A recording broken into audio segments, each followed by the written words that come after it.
violence and other kind of violence. Get away! I could be at work, at school, in my car, I can still get shot by the police, but I can get shot anywhere. So it is what it is.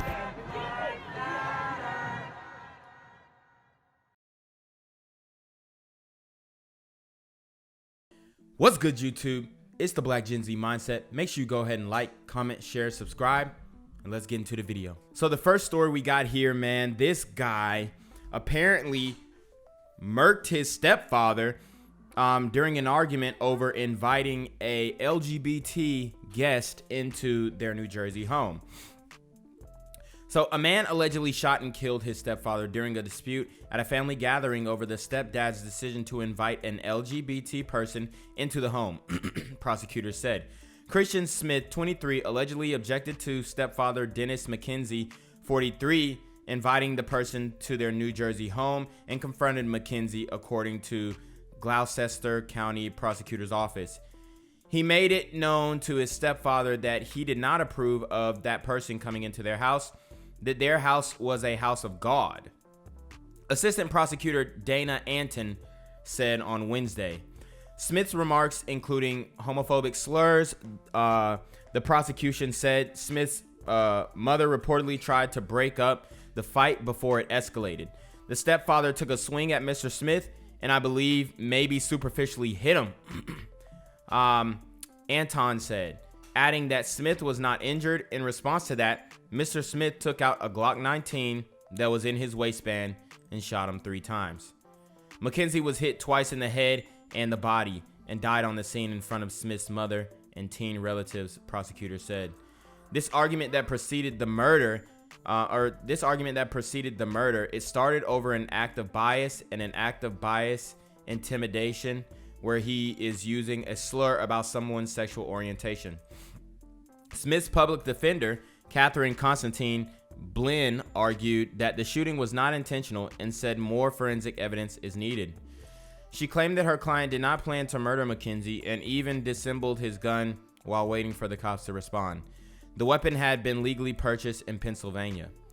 What that suggests to me, Judge, is that this was accidental and that in order to prevent any further issues, Mr. Smith dissembled the gun until police arrived.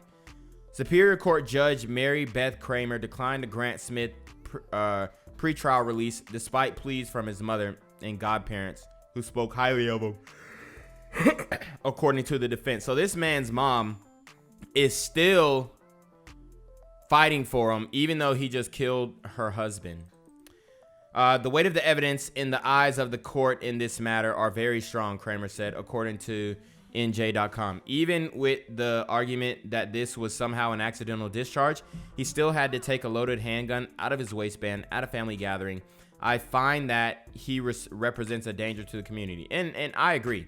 You know, if this guy can't handle his emotions around LGBT people and he feels like he had to murk his stepdad, obviously there were other problems going on. He must really not have liked his stepdad. What stands out to me is that he inflicted harm against the stepdad and not against the LGBT person who, according to him, was unwelcome. You know, and I just find it odd that his mom and godparents are vouching for him, right? They're vouching for this guy and he killed his stepfather in cold blood. Obviously, the attorney is vouching for him, saying it was accidental. She's doing her job, okay? But this makes no sense for this guy to do that. It looks like he's mixed with something, but it's just it's crazy, man. Obviously, this dude is on demon time, and you know, unfortunately, it cost him or his stepdad his life. 36 News has confirmed that this is the victim of today's chaotic shooting at a Midtown apartment complex. Neighbors woken up by gunfire that killed Courtney Cox. That shooting happened at the Atlantic House apartment complex, and police say when they showed up, a man on a balcony began shooting at officers. We have learned that man's name is Jarvis Jarrett. He died at the scene. CBS 46's Savannah Louie live in Midtown in Savannah. You've been talking with neighbors who are still very much impacted by this shooting. So this is Midtown Atlanta. And this guy ended up shooting his girl, who, you know, was a educated sister, shooting his girl. This guy ends up shooting this girl, and this woman, you know, she was an educated woman. She was a well-known attorney out in Atlanta. And it's crazy that they ended up,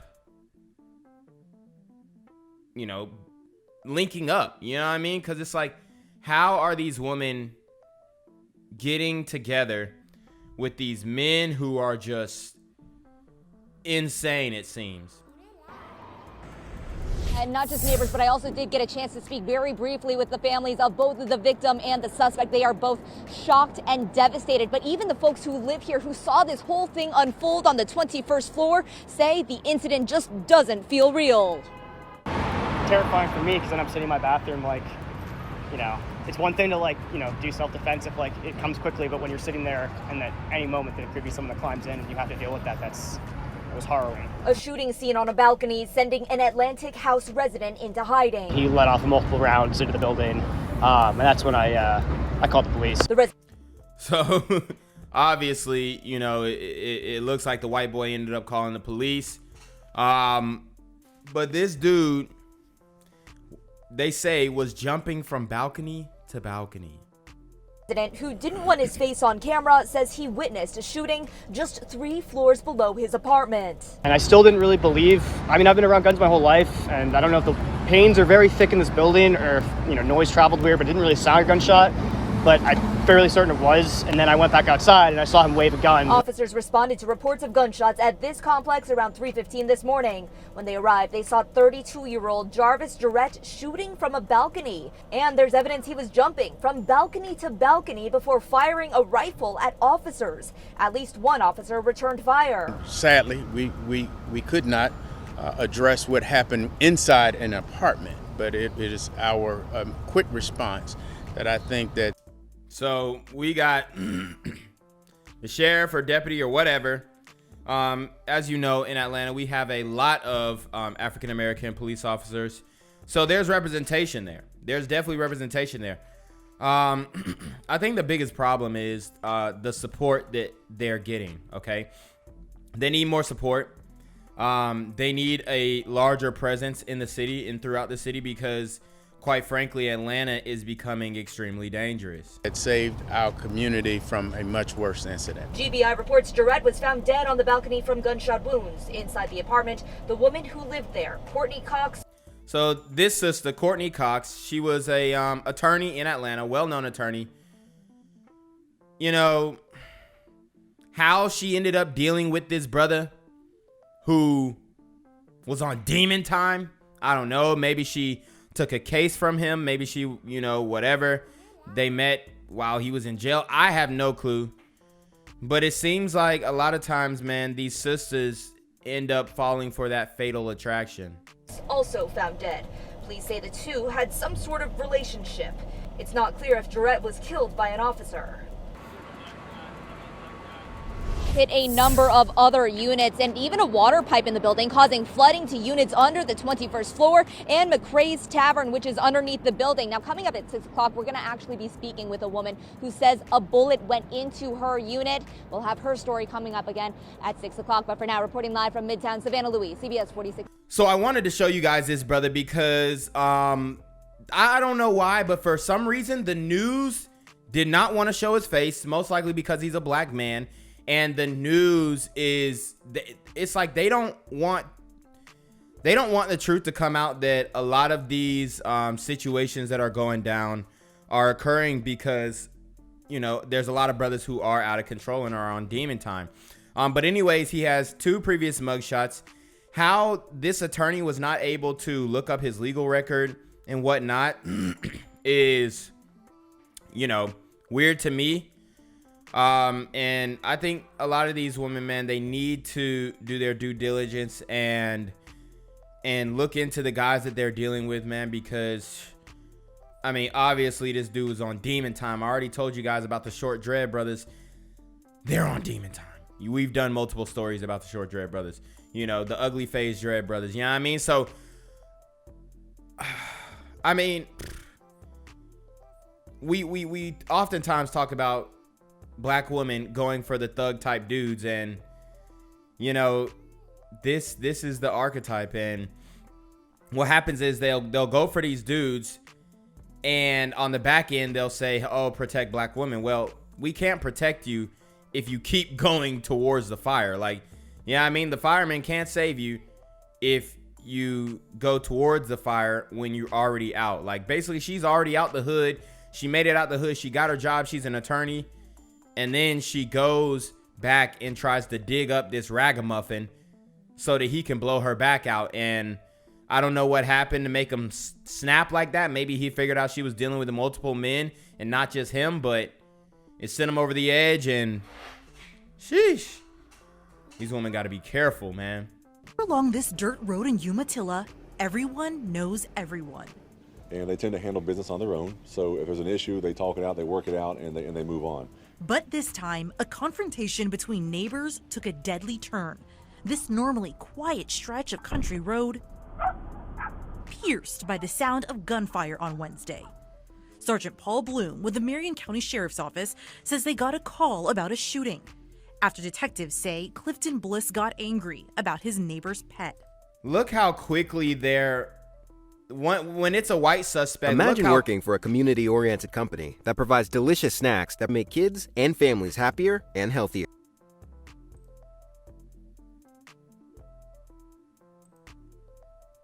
Mr. Bliss was so upset that his neighbors got angry. Look how quickly they're willing to put up the suspect when he's a white guy. I mean, they didn't even hesitate to put, once they said his name, boom, he's up there. In the other story, they didn't even show the guy's face. I had to go and do a Google search on my own to find this man. Angry about his neighbor's pet. Mr. Bliss was so upset that his neighbor's cat had wandered over into his yard that he went, retrieved a rifle, leaves his home, goes across the street to the victim's home, tells them that he was upset about their cat coming into his yard. Detectives say Bliss went to his neighbor's house armed with a .22 caliber rifle, and while he was originally mad about the cat, Sergeant Bloom says Bliss directed his anger at someone else. He left his home, went to the victim's home, threatened to shoot his cat, and ultimately shot the victim and killed the victims. In the incident report, a witness says Bliss shot the cat's owner, James Taylor Jr. Wow, so the guy killed his neighbor over a cat wandering into his yard. It definitely, you could consider this guy trailer park trash, whatnot. It's wild. Yeah, I mean, the anger issues, we can call this white rage if that's even a thing. But I don't know, man. It's just like the coverage is so different with these situations versus if it was a brother. Twice in the chest, killing him. Neighbors say Bliss would often fight with them about their pets. Everyone there told us that this gentleman was sort of the neighborhood hothead. Bliss is now behind bars, without bond, charged with second-degree homicide. The sheriff's office says the cat was not hurt, but now his owner's family is left The cat was not hurt? What? Are you kidding me? Grieving. We're just shocked that something this minuscule could rise to something this devastating. In Marion County, Marley Martinez, WESH 2 News. Thoroughly clear up the situation. This is happening after Clark was arrested in California on a separate but similar gun in the car situation. It might be easy for authorities to figure out whose Uzi it was, but it won't be as simple to predict how all this will affect decision-making in the California justice system. This is the closest we can get to an Uzi at Blue Steel Guns and Ammo in Raytown. It's an Intertech Arms 9mm. It's short and stubby. That's kind of like an Uzi. Here's a generic picture of one. They're widely semi-automatic and can be automatic, but that would be wildly expensive to buy and license. They're also somewhat uncommon. Is it kind of rare to see an Uzi around here, or? Well, I wouldn't say it's rare. It's just They're collected. People bought them up. You don't see them that often. In 11 years, I've probably only had 10 or 12 of them come through here. Stephen Burkeen, owner of the place, says with the LAPD describing the gun simply as an Uzi, it's hard to know how serious the situation is for Frank Clark, who was pulled over late Sunday night, LAPD says, for an unspecified traffic violation. So this guy, Frank Clark, this isn't his first gun charge, and he may be fearing for his safety, and he might be, trying to relive his youth, trying to show that he's still down with whatever, you know what I'm saying? Like, a lot of dudes just be carrying just to seem down, but, he really might have enemies. He really might have ops, so I wouldn't put it past him. 3 months prior, Clark had a similar situation, pulled over for not having a front license plate, with California authorities saying they found loaded weapons in an open bag in the back seat. Burkeen says the Uzi factor would be less of a factor here in Missouri if his paperwork was in place. If you got pulled over here in Kansas City and you got a Uzi concealed in a bag, you got a concealed carry license, you are not breaking the law. It's a semi-automatic pistol or rifle. No big deal. Clark is currently out on a $35,000 bond. His court date is scheduled for October 18th. That's during the NFL season. The Chiefs play the Washington football team the day before, if that court date sticks. Lauren? Update tonight. A News Leader 9 update tonight. A Columbus mother made an appearance in court this morning after being charged with the death of her 3-month-old son. 27-year-old Tanya Roberts is charged with 2 counts of cruelty to children and murder in the 2nd degree. Wow, so Tanya Roberts murked her child, infant son.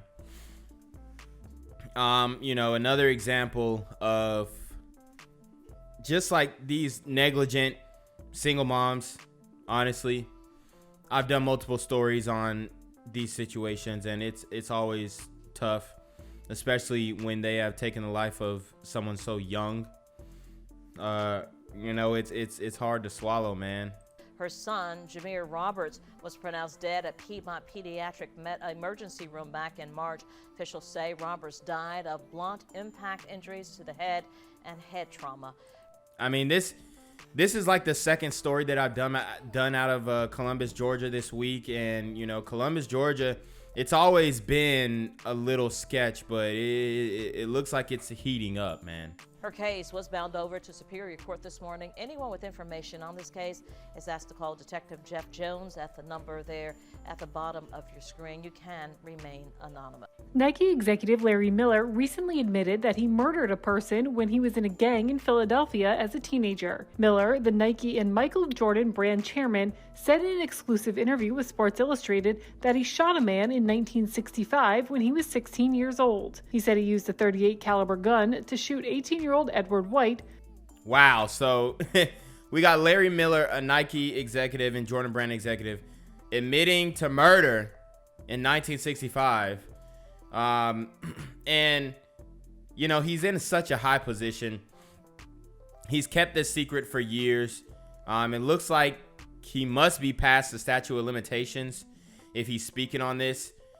But this is a testament to how early these murders really started in the black community.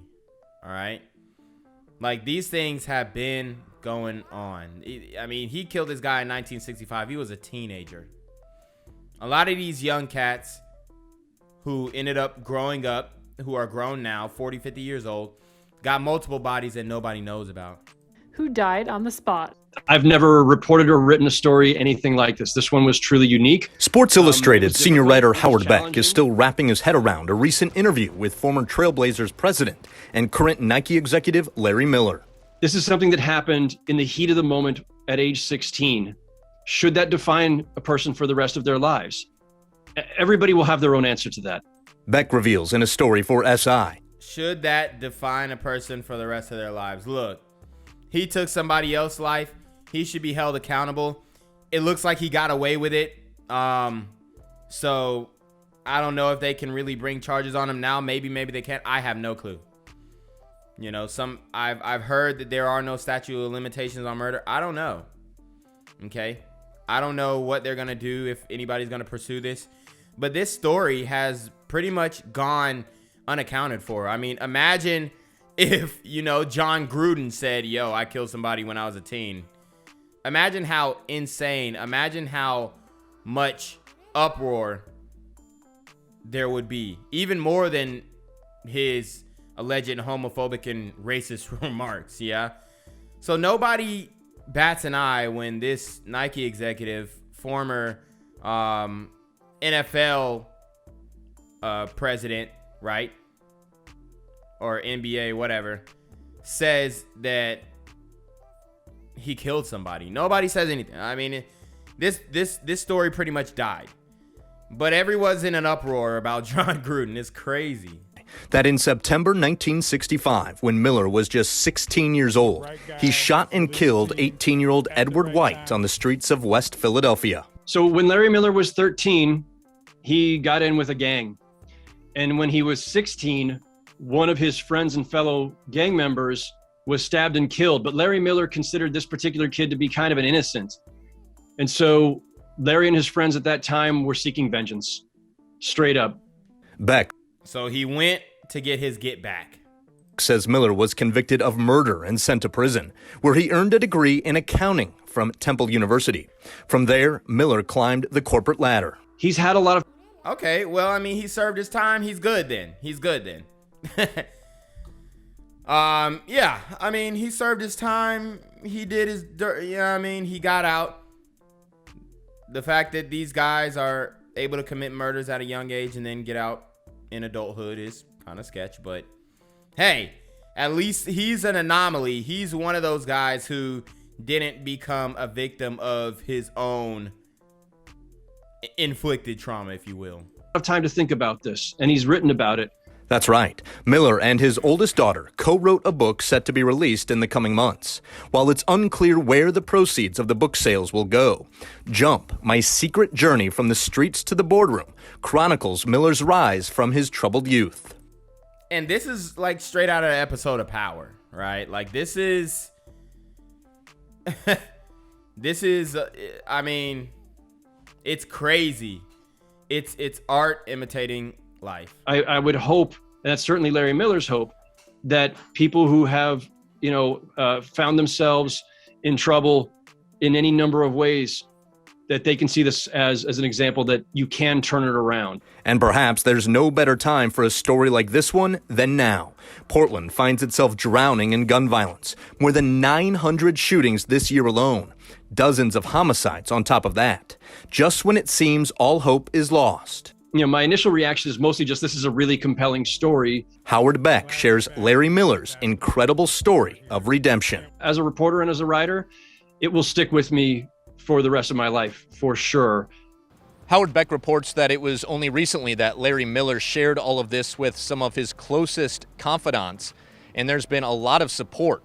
That includes support from the CEO of Nike, who said in a statement to Sports Illustrated, this story should serve as an example of the strength, perseverance, and resilience of the human spirit. What about the human spirit that was taken away?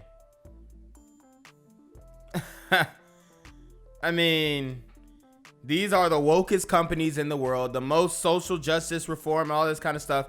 But when it comes to black on black crime, oh, well, he's reformed and it's all good. I'm not saying that he can't get a second chance or whatnot, but oh man, it's like there's so much uproar for just other things, and this is a huge deal. Okay, and I'm sure he's been living with his guilt for how long, maybe not. I don't know how these dudes be feeling after they catch bodies, but it's just a wild story. One more thing worth mentioning, we did try to talk to Larry Miller ourselves, but it appears at this point he's not granting interviews to local media. Reporting in downtown Portland, I'm Mike Benner for KGW News. Gang violence and other kind of violence.